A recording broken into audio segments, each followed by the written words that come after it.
Welcome to a SkinDepth Convo. I'm Anna Kagarakis. This is a show focused on educating and inspiring all those in the skincare and beauty industry. But it is also a show for those who are looking for ways to improve themselves from the inside out. Or maybe you're just looking for an entertaining show with some great conversation. Well, there'll be plenty of conversations here, especially because of our two expert hosts who are ready to share their knowledge and expertise with all of you. Part of the founders of Lira Clinical, Metaxia, Dalikas, and Francine Kagarakis. Welcome back, ladies. Thank you.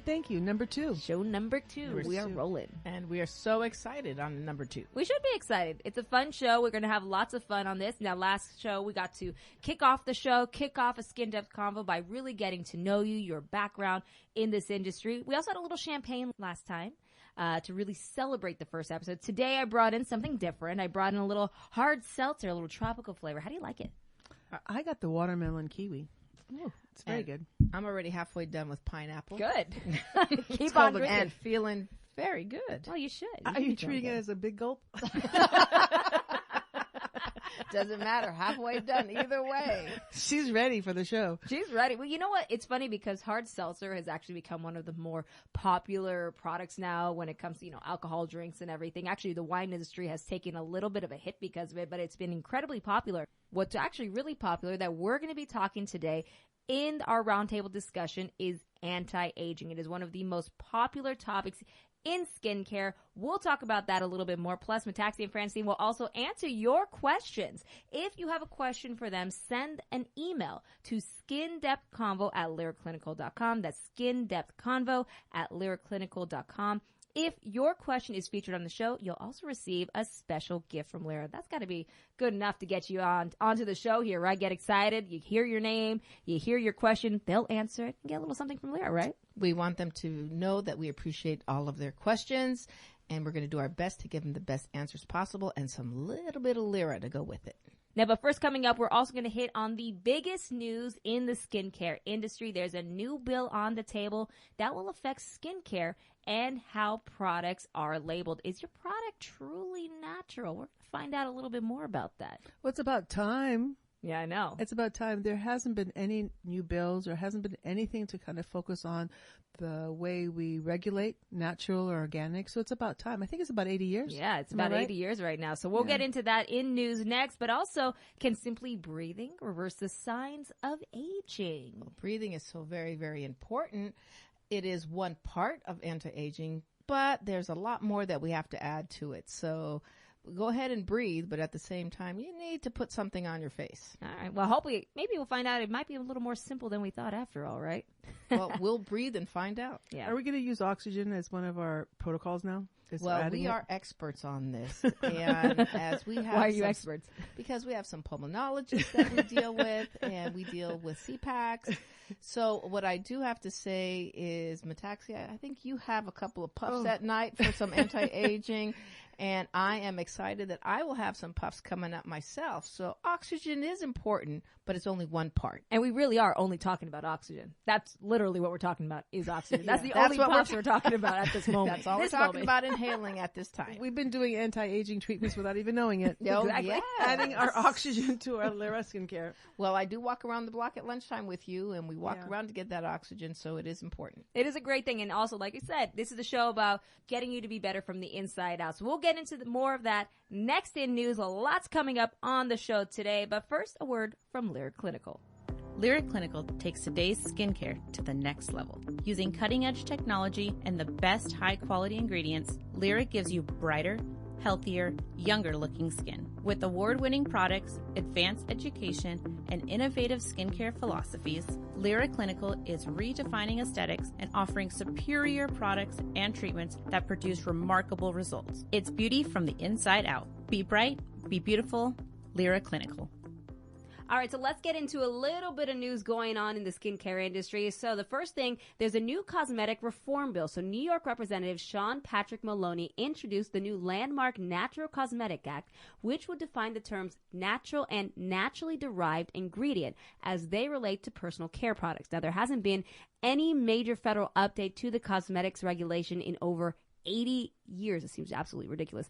Under the 1938 Federal Food, Drug, and Cosmetic Act, falsely labeling products as natural does not qualify as misbranding, and the FDA currently has almost no authority to take these products off the shelves. Now, Representative Maloney said that right now the FDA doesn't consider it misbranding for companies to label products as natural, even if they contain toxins like coal, tar, asbestos, and other harmful chemicals. That's just not right, he says. We're talking about safety and the health of Americans. Now, under this bill, natural is defined in the bill as having at least 70% natural substances, excluding water, in order to use that term on labeling. So that's not the case right now. So first off, what do you think of this bill? Let me jump in. I'm going to go on this one. Go for it. First of all, timing is everything. Yes. And there's so many new lines and so many lines, existing lines that are advertising natural.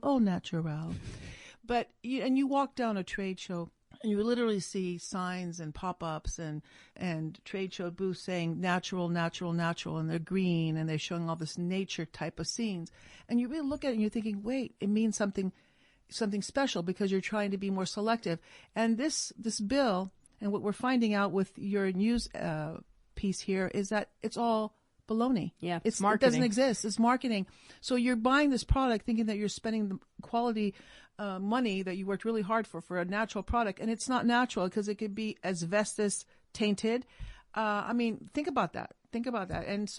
And I could tell you, looking after that bill when you presented to us, I looked around, I'm thinking, and I looked at a journal, and there is still natural in so many lines. This natural word, this natural product, this natural delivery. Well, it's a nice way for people to feel it's natural because there's no guidelines. Asbestos is very natural. Did you know that? Obviously. So is a lot of other things. Tar is great. Sure. It'll help the dinosaurs. Yeah. But the problem is most people are going for that healthy approach. And when they see natural, they feel it's a good product line, but they need to do homework and find it is not. And there are no guidelines whatsoever in the skincare market for natural. So when people see natural, understand they could write whatever they want. It is a marketing idea. You need more transparency, basically. Much more transparency. I think there should be a shout out, and I think this podcast is a great forum that people should realize they should check with this bill, be sure it passed, that actually talk to your senators.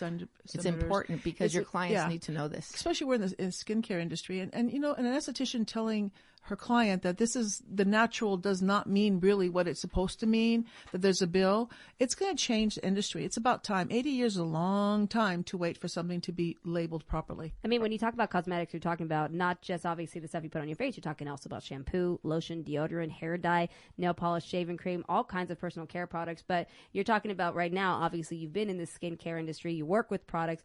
What's been, seeing other companies, what's been kind of the most interesting ingredient that you've seen that's been considered natural?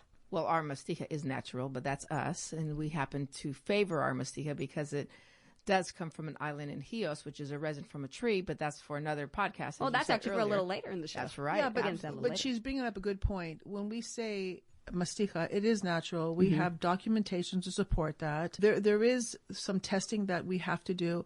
So, there is... And a PDO, which is the product of destination origin. We have all these documentations, but we Certificate of origin. Yes, certificate of origin. We also have the PDO, which is from Europe. The difference here is we don't go out there and say it's natural because it doesn't mean anything. So our marketing doesn't have to have a green poster that says natural all over it. Okay.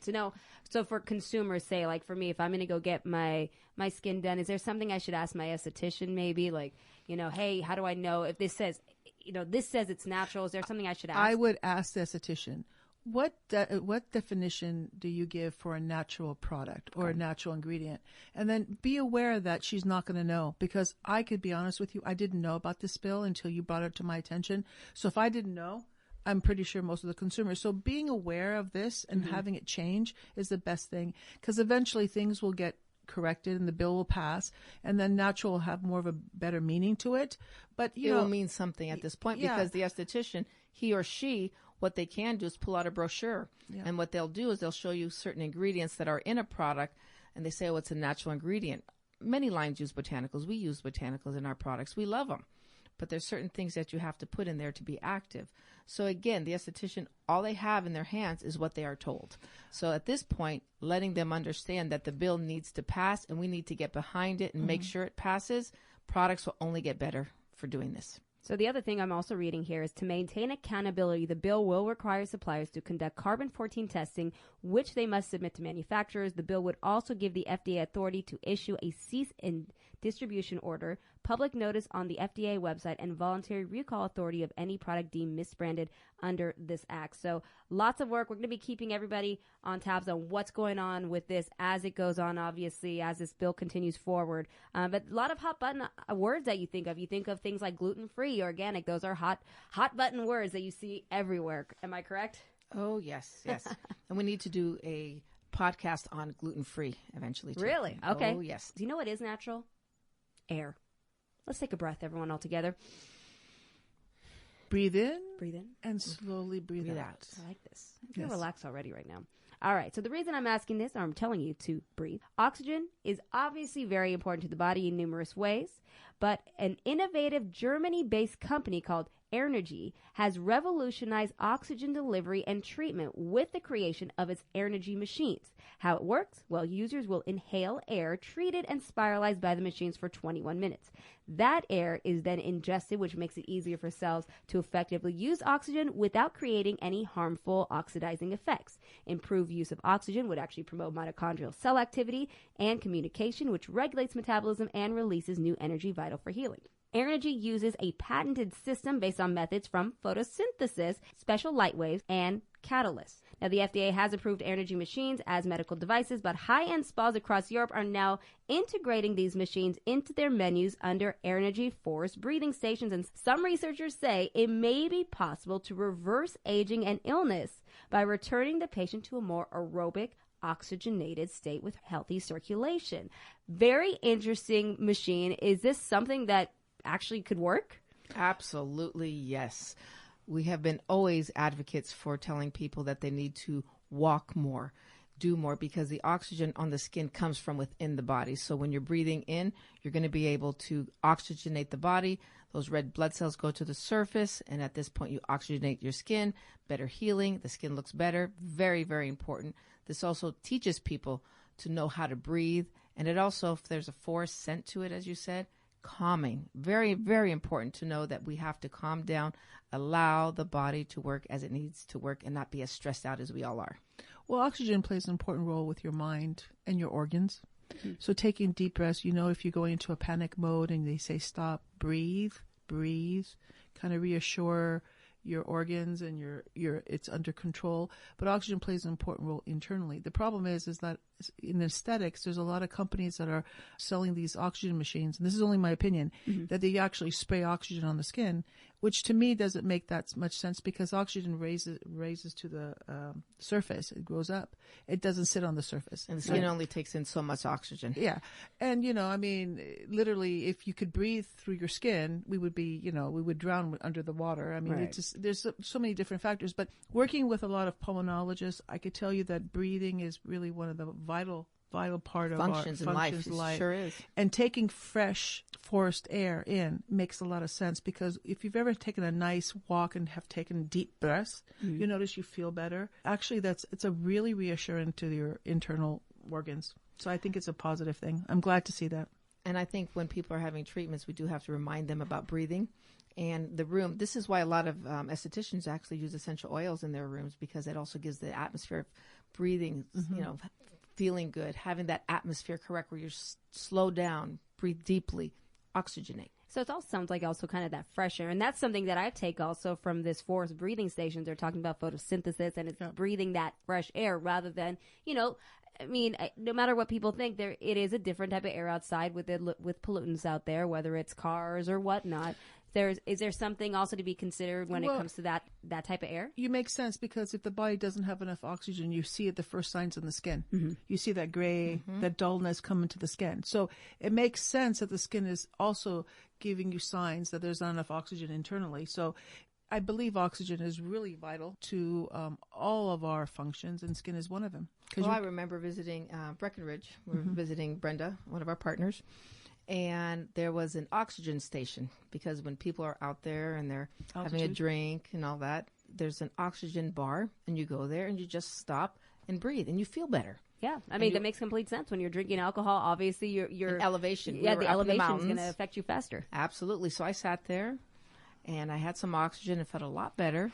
So sure it was just oxygen? Yeah, I had oxygen, and it felt very What else nice. you breathing? Yes, what else you breathing in? We'll get to that in another Colorado. time. We'll get to that That's a another future time. episode, too. And looking forward to that one. Absolutely. But so, yes, it is very, very important. And I am very happy to see we're incorporating it, because I'm a big advocate for the skin starts inside out, breathing, eating well, drinking water, and the way you think makes a difference on your skin. When you're happy, your skin's happy. When you're down, your skin is down. So it makes a huge difference. And what we like to say in a lot of our classes, when you're in love, you don't need any makeup, you don't need any skincare, because you're just glowing. It is part of this. So positive thoughts, positive cells, beautiful skin. Well, they said that the epidermis, the skin is an organ. Mm-hmm. And sometimes we don't even respect it as an organ. We think it's just a layer, but it has functions and it has the sensors, and you touch and you feel, and there's a change. So the emotions also are shown in your skin when you're really happy or really sad. You've ever been really depressed? Mm-hmm. Your skin has that look. You look different. And when you're happy, totally different glow. So there's a natural glow. We could make a glow with Lira, but there is definitely a benefit as far as understanding your skin as an organ, not just a layer. But the nice part about it is adding in that type of the breathing of the forced air into the treatment, I think would benefit too. I think when we're able to give them that glow on the outside, that will also make them feel good on the inside. You know what makes me glow, ladies? Doing this podcast with you. Before we get to our roundtable discussion on anti-aging, how about a word from Lira Clinical? This podcast is brought to you by Lira Clinical and the award-winning Mystique Illuminating Beauty Oil. Mystique Beauty Oil's amazing skin-friendly hydration delivers potent antioxidants and anti-inflammatories with Lira Clinical's exclusive Mass Tech brightening technology. This luxury oil blend is infused with vitamin C for a clean, dry finish on the skin. Use by itself or add to your favorite hydrator. Beauty oil delivers your glow and go look. Contact your local Lira retailer for additional information at liraclinical.com. All right, so over the podcast, we're going to go more in depth on different treatments and products that are best for anti-aging. But today is more of a broad look and introductory to the ways people will try to give themselves a more youthful appearance. And we've already talked about beauty from the inside out, what you need to do so far to help your skin. But let's talk about first anti-aging. When you first think of the words anti-aging, what does it mean to you? Anti-age is a word I really don't like, because anti means against age. We're not against age. It's about aging with beauty, and not gracefully, with beauty. We're able to do it. We are able to do it internally with all the healthy lifestyles that we talk about, but we're also able to do it with products and treatments. Exfoliation is huge, because we at Lira actually follow the way the skin works. Mm-hmm. Up to the age of 25, the skin naturally exfoliates about every 28 to 30 days. But as we age, this process slows down. So this is where the professional comes in and does what nature used to do. We get in there and we exfoliate the skin as needed. So this is where we found peels were so very, very important. So we don't deal with anti-age. We're dealing with aging with beauty. Well, for me, anti-age means against age, but how do you visually see aging in someone's skin? And it would be from dehydration, from pigmentation, from wrinkles, the glow, the missing of the glow of someone's face. So anti-age to me means avoiding all those signs. So when you look at the skin, it doesn't give you signs of the aging process that happens. And with today's technology, it really has changed, because we have the ability to kind of slow it down. But it's not about photo damage. It's not about going out in the sun and and drying up as you get older and have pigment coming to the surface. It's really the stress levels that we have to consider, the environmental issues, because it's not just going out in the sun anymore. I mean, we're around blue lights with computers. So really it's understanding that you can keep the skin healthier with proper hydration, keep the melanocytes from coming up to the surface and kind of protecting the epidermis. You could actually slow it down to the point that you have a a glow and a youthful appearance at any age. We have found science is also showing us that we can help our DNA. There's certain things we cannot change, but there's certain things we can change. So all of this is really about healthy lifestyle and healthy skincare. And this is where skincare is changing nowadays because people are able to understand all of this. The factors Yes. of aging. Right. And I think, little things like commuting. You're in a car, well, you're sitting on one side. A lot of times you see there's some pictures or some cool pictures that I've seen that they have more aging on one side of the face versus the other because it's more exposed. Yeah. There's certain signs, there's certain things that estheticians and in this industry we could teach people to avoid that. Cleansing your face at night. Some people take it for granted, but it does. Little things that I think it's so important that your esthetician can help you maintain that youthful appearance as long as possible. So even stuff like, falling asleep with your makeup on, that's got to be terrible for your skin. Oh my God, that's terrible. I mean, I've done it before. Look, I've done it too. And you know what we've done when we do that? We get up in the morning, we use the strongest exfoliating product we have to clean out that follicle. Because what happens is the more debris that stays in the follicle, the larger your pores become. So this is where it becomes very important to remember to cleanse your skin every night. Put in all the nutrients that they need. Hydrate, as Metaxia is talking about. Use antioxidants to take care of those free radicals. There's a huge difference when you do that. It is a system that you need to follow, and you're going to see results. Well, the skin repairs itself at night. Okay. So if you notice, if you don't get enough sleep, it shows signs on your skin, in your face. I've seen that. We used to train all the time. The time it repairs is between 10 and 2 at night. We used to talk about that. That was the nightclub time. Yeah. The best time. So every so often, don't go to the nightclubs. Go home and do a nice treatment on your skin. Go to sleep. That's not possible. That's not possible. Once in a blue moon, it's okay. I'm just saying. But yes, sometimes you got to go out. Sometimes, I get the idea. It's rest. Fran's on the computer at 12 o'clock at night. Yeah. Doing Yes, research. I am. I so know. she's not doing her beauty sleep. No, she puts the product on while she's doing the research. Absolutely. So there we go. That's the key to it. So there's all these external factors and also the internal factors with, obviously how you stress and what you eat and drink and staying hydrated. But is there a point that your skin naturally also just starts to change? Yes, as you get older, your skin is drier than before. So this is where we have to jump in and make sure we get the right hydration on certain people. A lot of people... How about your 25-year-old? You always talk about that in classes. When do we start slowing down exfoliation? 25. That's the number we said earlier. This is where it begins to slow down. And this is where you start introducing exfoliating treatments, and you're introducing all of your antioxidants and your anti-inflammatories, and of course SPF and EPF, which is environmental protection factors. So we're dealing with all the extrinsic factors that are out there.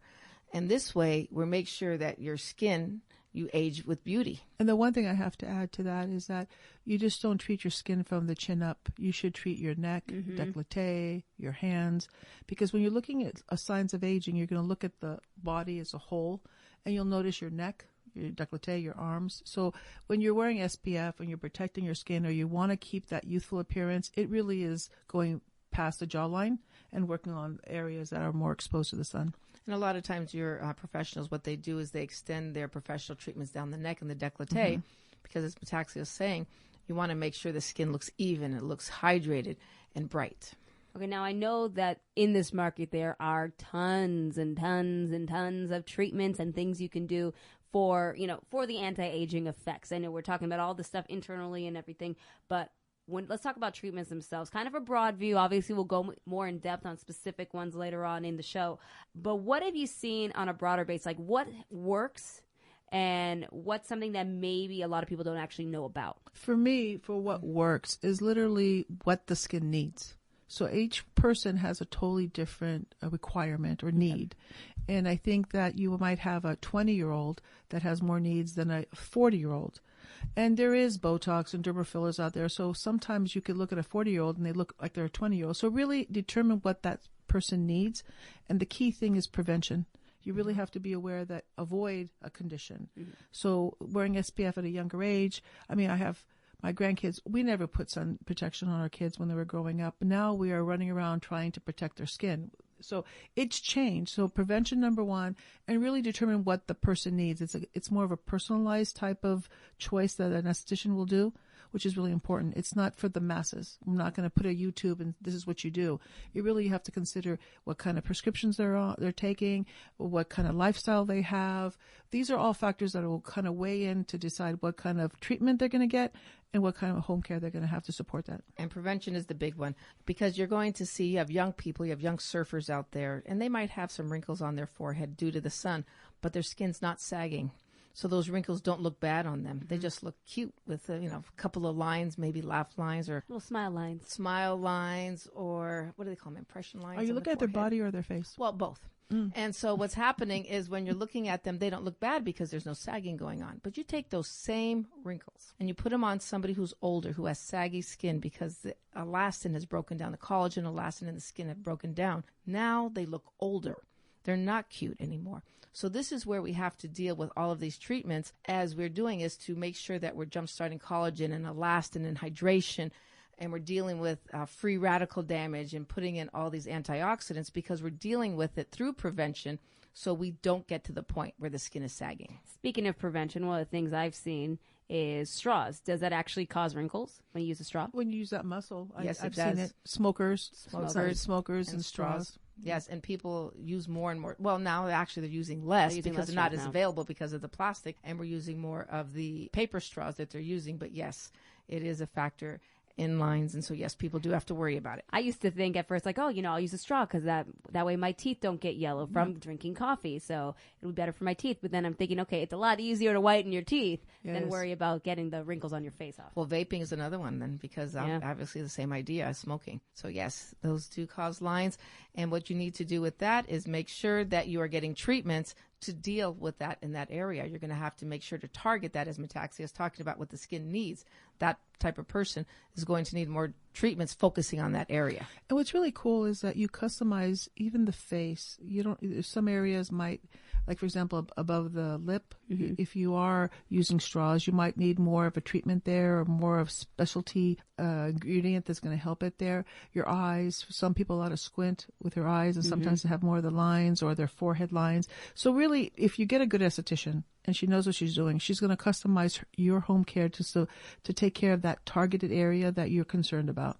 Right, and we also have products that plump up the area. So once, as Metaxia is talking about, he or she, the esthetician, will go ahead and do the right exfoliation, but then use product on the after side that plumps up that area, and so that line is not visible at that point. I really think that the industry is changing, where we have ladies and men both as estheticians, which is really cool, and we have ladies and men both as clients.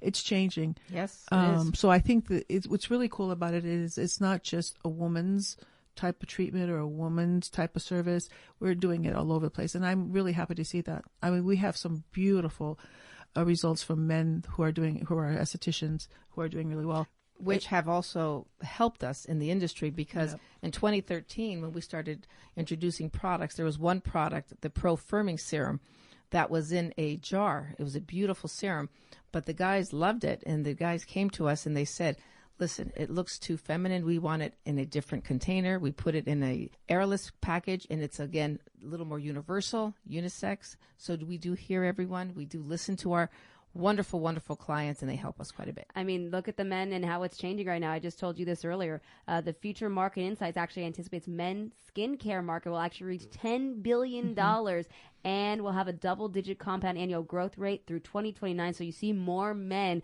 also being aware of taking care of their skin, something that almost didn't seem, it was not masculine enough taboo. When you're younger. Yeah. So now you're seeing it more. Having 3 sons, and when I first started doing this, they looked at me like, okay, it's a girl's thing, it's a woman's thing, and they're wearing sun protection, and they're wearing Lira products. It has changed, and I'm really proud for that, because I think awareness of anti-aging, like the word said, or slowing down the aging process, it starts for all of us. Well, my son-in-law's used Biohydra C serum, so we even went from protection to Biohydra C serum. There we go. Stay hydrated with it. Yeah, stay hydrated. That's the key. When it comes down to anti-aging, one of the biggest things I obviously got from today is definitely hydration and exfoliation. Huge things, but lots of things. We're going to get into more about different anti-aging treatments and different things you can do for your skin throughout this podcast. We're going to get into that a little bit more. But coming up next, we do have some questions from the audience. Some wonderful people have already reached out. Very excited about this podcast. So we're going to get to those questions. But first, Fran, we have a Lira product that you want to talk about today, the Mystique Beauty Oil. Can you tell us a little bit about it? Yes, it's a very unique product. We're very proud of it. As Metaxia was saying a little earlier, she was actually talking about how oils were very scary when they first came in the market. And we were very nervous about introducing it ourselves. But by balancing hydrating oils with dry oils, made a huge difference where we're able to protect the skin with something that the skin can identify. And the oil actually mimics the skin's sebum, so it is a great protection layer in the skin. Well, we were doing case studies and trials on acneic skin, and I have to tell you, putting an oil on someone that is already oily didn't make sense. Mm-hmm. But we've proven that the skin needs the sebum, which is really important to kind of coat the skin and heal it. But I could tell you the uniqueness of the beauty oils, they're a bit more popular in the market right now. But I think what makes us different and stand alone is that Mystique, that mastic gum that we put in it, that oil that comes from a resin of a tree. There's no other company that I know of that is offering that. And I think that's that special little kick or gift. I mean, it reduces the pore size, but it has a brightening factor. It has so many different factors. And we're taking it from a source that's very unique. So a lot of these oils that you see in the market don't have that special ingredient. And I think we're very fortunate in Lira to have that mastic gum in that product that gives you that unique combination. Plus, I find it's really good for your eyes and your eyelashes. Most oils don't even go around the eye area, just around the orbital area of the eye. But ours is unique, and I think that's why it's one of our top sellers. It is. Internationally, it's phenomenal, and I could tell you that international exposure has also made Lira more popular in the market. But Mystique oil is a very, very dry oil. It was used for medicinal purposes thousands of years ago. And it's anti-inflammatory. It actually helps with pigment at the same time, which is very, very unique because we deal with brightening the skin quite a bit. But we also have another little key ingredient in there that's just called hemp seed oil. And those are two drying oils that help balance it. So this is where people don't have to be afraid about using an oil on their skin because it balances your skin. And that's what most people are looking for, a product that helps balance and protect their skin and not make the skin feel oily, but yet hydrated. So here's one. I use the product. I'm going to tell you, and I'm not just saying it because I'm in front of you. I love it. I absolutely love this oil, and I have noticed a difference in my skin when I don't use it. It's like, oh, wow, I feel a big difference in my skin and how it feels. It feels definitely more hydrated. And I have very dry skin. I have very, very naturally dry skin. But with such a unique product, how did you actually find out about such a rare ingredient? Well, Metaxia could tell you that one. This is when she was in Greece, when you were baptizing your oldest grandson. 2011, we were in Greece baptizing our oldest grandson, and our uncle, who's a plastic surgeon there, Dr. Kagarakis, he brought this to our attention and told us to kind of do a lot of research on it. And he said that it would be he gave you alcohol, which was, and Metaxia does not like drinking too much alcohol, but he gave you little Skinos Mystique liqueur. Yeah. Well, if you look at the Skinos bottle that we do in all our classes, we pass it out in all our classes. Basically, the word Skinos is skin OS. And if you know any Greek names, they always have an IS, OS, ES in the end. So it said skin, which caught my attention, OS. So there was a little after dinner liqueur that he gave. And when it went down, he says, I want you to really pay attention. And when it went down, it felt good. It felt like it was kind of reassuring, and it's really good for your digestive system. It's fantastic for that. And so we did the research, and the more we did the research, the more we felt, God, that's such a unique ingredient, and it made more sense. And there is clinical studies that are supporting a lot of stuff that we're saying. And when we came back, what happened is we started the research, and what we found is they're using mastic gum in liquid sutures. And this is great. So it's anti-inflammatory, antifungal, great for post-trauma, scar and reduction. All of this. And then we also found that, again, it's for H. pylori. And then we're finding more and more research because we do get our Mystique in from the island of Chios in Greece and the Mystique growers from Chios. And we're very proud to say that we have actually trademarked it because We actually use it in 4 different forms. We use it in our oil, which is very powerful, with terpenes, which we'll be talking about in a little while. Very, very powerful healing terpenes. We also get it in a granular form, so we put it in our mask, so you're able to massage it into the skin and allow the mastica to penetrate through into the skin. We also use it in an extract and also freeze dried. So we're very proud to say that we're using all different forms, so we're able to deliver Lira products with a unique mastica touch. That is a really interesting product. We'll have to get into all these ingredients. I know ingredients is a very important thing to you, Fran, especially to both of you, honestly. But I know you like to talk about that a lot. But before we go, we do have some questions from your listeners here. So we have a lot of people who are very, very excited, first off, about this podcast. And we did tweet it out and also post it on Instagram at Lira Clinical. Make sure you check it out, a SkinDepth Convo. Give us your questions. The ladies will answer. And if we talk about your question on here, if we use it, then you will get a special gift from Lira. So remember, use the hashtag SkinDepthConvo or hashtag AskLira. So the first question that we have is from T. Lynn Beauty Academy, and she asks, what are new guidelines or recommendations for skincare in skin of color, and how are your products addressing the needs? Global skin is underrepresented in skincare conversations. Thank you. Well, I can tell you, Lira does focus on global skin, starting internationally, going over and talking to many different skin types, and Fitzpatrick's. We all are becoming one. If you notice that we're all kind of blending, our ethnicities are blending. So it really is a Fitzpatrick 4 or 5 that we have to be the most aware of. And Lira does focus on that. It's the proper exfoliation, not taking too much skin off, and the proper hydration. So there's a little bit more oils on darker skin tones. So we are adjusting that with our Lira products so we could treat all skin types. That was our focus in the beginning. After the peels were from 2010 and 2013, we launched all of our products. And one of our first marketing pieces was a map, because we believed very strongly in global skin. And as Metaxia is saying, we have found that even though in our classes we do talk about Fitzpatrick and Glow Gauze and Lira's GPS system, we also found most people fall within the 4 to 5 Fitzpatrick typing. So we are dealing with a lot more melanin in the skin. So this is where we have learned to do a Lira conditioning of the skin. And we have always trained that you have to use melanin suppressants and we have to use exfoliating products prior to doing peels.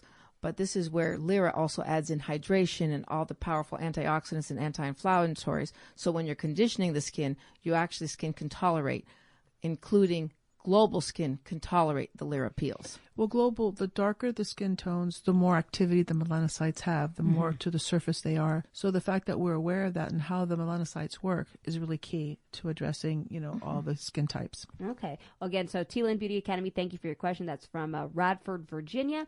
The next question comes from Sarah Tsoukalas from the Sweet Salon and Spa in Arlington, Washington. And Sarah says, I would love a podcast. You got it, Sarah. One question I have is the best protocols or continued treatments for a person who has acne but is allergic to salicylic acid. I have to tell you, I think the Mystique, the polisher, is really, really key. I think using the oil, believe it or not, when you have acneic type of skin, it's dry and oily at the same time. So putting a balance back into the skin. I think the refining mask is incredible. So somebody that has acne and you want to dry it up or address it or brighten up the skin, I think our refining mask is unique. And what acne is actually a disease, and it depends on what level. There's 4 different grades. Some people say 6 different grades. But what we're looking at is actually exfoliating in the follicle. So what we need to do is use products that get in there and clean out the follicle for the client. So salicylic work great for that. But as you said, a lot of people are allergic to salicylic, just like it is in aspirin, because salicylic comes from that. So what we do need to do is use products that exfoliate the follicle, such as retinol. Our Pro C4 is great because it gets in there and cleans out the follicle. The biggest problem we have is people with acne keep using products that keep stripping the skin and making it even more imbalanced. And what happens at that point, the skin fights back and produces double the amount of oil that it had before. And so they keep stripping, and the oil and more oil keeps coming up to the surface. So you do need to know how to balance the skin and exfoliate it at the same time. So this is where our ice line is very unique, because our ice line actually helps control the inflammation and actually puts in hydration as it exfoliates the follicle. A quick tip is using the refining mask with the polisher together. It's such a cool combination. Okay. You know, that would be a really cool combination. The Vitabright with the Vitabright peel with the green power combination is really, really good. And the green power with that green herb is another Lira gold mine, as we like to say, because you could do so much with it. And that green herb, which is the green power, gets in there and helps that follicle. The same idea. Opens it up and cleans it out. Cleans it out. So what you need to remember is we have many different products and ingredients that help clean out the follicle and balance the skin. Well, put a shout out to Sarah. I met Sarah. We went to Washington and we did a class with Amy. Yes, I remember her very, very well. And Sarah came to our class and she was just kind of getting information. She was really open and we were really honored that she showed, but we're really, again, very thankful that she's continuing using Lira. Good esthetician. We've heard a lot of good things about her. All right, and our last question of the day is from Susie French, an MS CRNP from the Helios Laser Center in Washington, D.C. And Susie asks about melasma in darker phases. Well, melasma is a chronic condition. It doesn't go away. It just sits, it comes to the surface and usually is really persistent on the surface, and on darker skin tones it's more prevalent because of the melanocyte activity. But I could tell you is that slowly you can actually reduce it, where it kind of lays down on the basal layer. So you really have to be careful not to be too aggressive with it, because aggressive treatments will cause it to be more persistent and more angry. So I think you really slowly doing progressive treatments, not aggressive treatments, would probably be a good step for me. I would do that. And then doing combination treatments, for example, not doing the same treatment over and over again. So it would be our lactic treatment, it would be our Vitabright, it would be just different treatments on a series that will help reduce it and then kind of reduce that pigment. Change it up a bit. Change it up. I'm somebody who suffers from melasma. I had melasma with my second daughter. I was about 27, and I had to deal with it at that time. As Metaxia said, it's something that stays with you. It does not go away. So the key word I like to say is manage it. So what I need to do is manage my pigment. This is why when we do treatments, I have to be much more cautious, because I don't want to trigger that melanin to come back up. Okay. I've done laser treatments to try to reduce a lot of my melasma, and it actually aggravated my melanocytes, and at that point I had to deal with trauma pigment.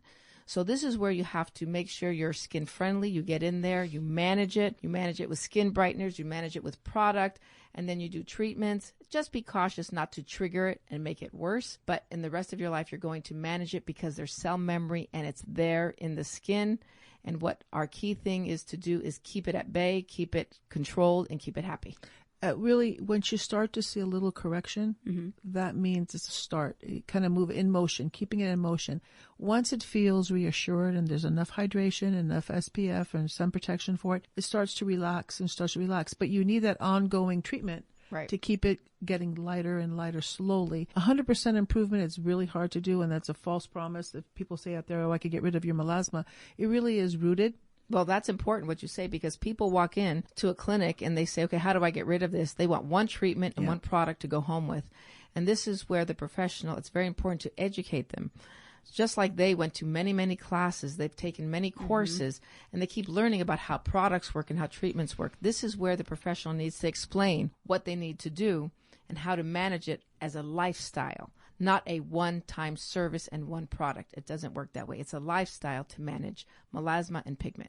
All right. Thank you again to everyone who sent in their questions. You will receive a special gift from Lira Clinical, and we received already tons of great questions from all over the world already. So please keep sending them in. You can email your questions to SkinDepthConvo@LiraClinical.com. That's SkinDepthConvo@LiraClinical.com. Thank you all for listening to the podcast. Make sure to rate and subscribe to the podcast, because when you subscribe, you'll know when the latest episode drops, and there's a lot to look forward to this year. So thank you again to Metaxia and Francine. You guys are wonderful, and thank you all for listening. Talk to you next time. Cheers. Cheers.